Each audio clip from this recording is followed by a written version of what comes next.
আপনি এই ক্যানটা কোথায় পেয়েছেন স্যার? ডাস্টবিনে? কেন স্যার? টাকা নাই? অভাব? গবারে দেবেন?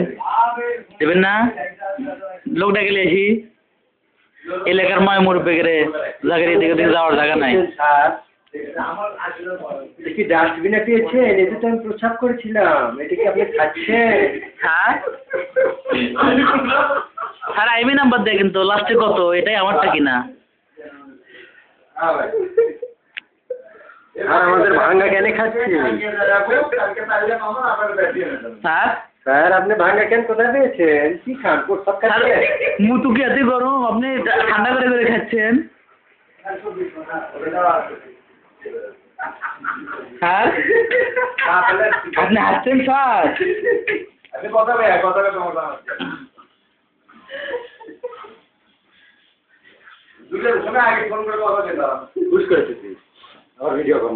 না আমি করতেছি এটা আবার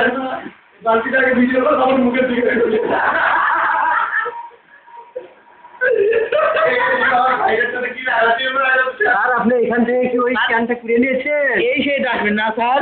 ও হ্যাঁ হ্যাঁ, এই যে এখানে একটা দেখা যাচ্ছে স্যার, এই যে সেই বোতলে তো এইটা। হ্যাঁ হ্যাঁ এইটা ও জি স্যার, গুড। আরে স্যারের দুঃখ করে ডাস্টবিন থেকে ভাঙ্গা খাওয়া শুরু করছেন না? এইটাই সবাই দেখে রাখেন।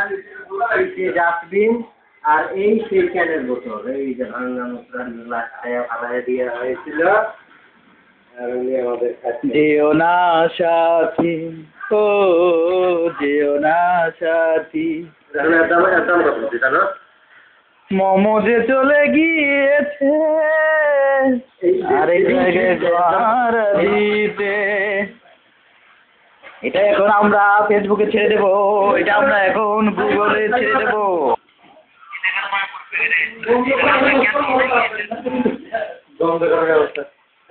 এখানে আমাদের যে সমস্ত লোকজন ছিল তা হলো, এটা পুলক দাদা, এটা জনি ভাই এবং আমাদের দোকানের শ্রদ্ধেয় কাস্টমার।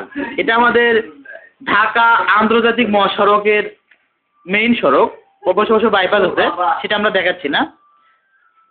তো আজকের মতো আমাদের মন্তব্যে আমাদের স্যারকে, যে কিনা ডাস্টবিন থেকে বিভিন্ন ক্যানের বোতল সংগ্রহ করে, টয়লেট থেকে, বাথরুম থেকে সংগ্রহ করে পানি খায়, আমরা তাকে সাদর সম্ভাষণ জানাচ্ছি, অভিনন্দন জানাচ্ছি।